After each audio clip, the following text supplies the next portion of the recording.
ஸ்ரீபதி வேலூர். இன்றைக்கு பாவலர் ஏறு பெருஞ்சித்திரனார் அவர்களுடைய பிறந்தநாள். நிறைய பிள்ளைகளுக்கு தெரிய வாய்ப்பில்லை. பாவாணர், பெருஞ்சித்திரனார், மறைமலடிகள் இவர்களெல்லாம் தமிழுக்கு அருந்தொண்டு ஆற்றிய மாபெரும் வித்தகர்கள். அதிலே குறிப்பாக பாவாணருடைய சீடராக பெருஞ்சித்திரனார். பெருஞ்சித்திரனார் அவர் வைத்து கொண்ட பெயர், அவருடைய இயற்பெயர் ராசமாணிக்கம். ராசமாணிக்கம் என்று ராச என்பதை துரை என்று மாற்றிக்கொண்டு துரை மாணிக்கம் அவருடைய இயற்பெயர்.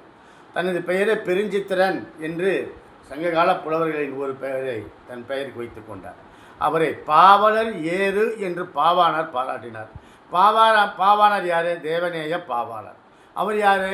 சொல்லாராய்ச்சியில் தமிழுக்கு 50-100 நூல்களுக்கு மேல் கொடுத்தவர். தமிழுக்கு மிகப்பெரிய தொண்டாற்றியவர்.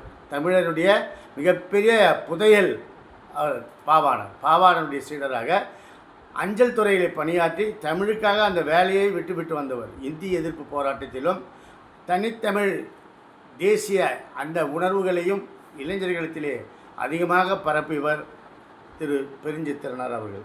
தென்மொழி, தமிழ்ச்சிட்டு, தமிழ் நிலம் போன்ற பத்திரிகைகளை நடத்தினவர். பாவலர் பெருஞ்சித்திரனார் அவர்கள் அழகாக ஒரு இடத்திலே கேட்பார், உனக்கு மட்டும் நீ உழைத்தால்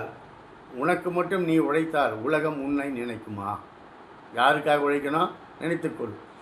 பாச்சோறு, கனிச்சாறு, கொய்யாக்கனி, பாவிய கொத்து போன்று 40க்கும் மேற்பட்ட நூல்களை தமிழுக்கு கொடுத்தவர்.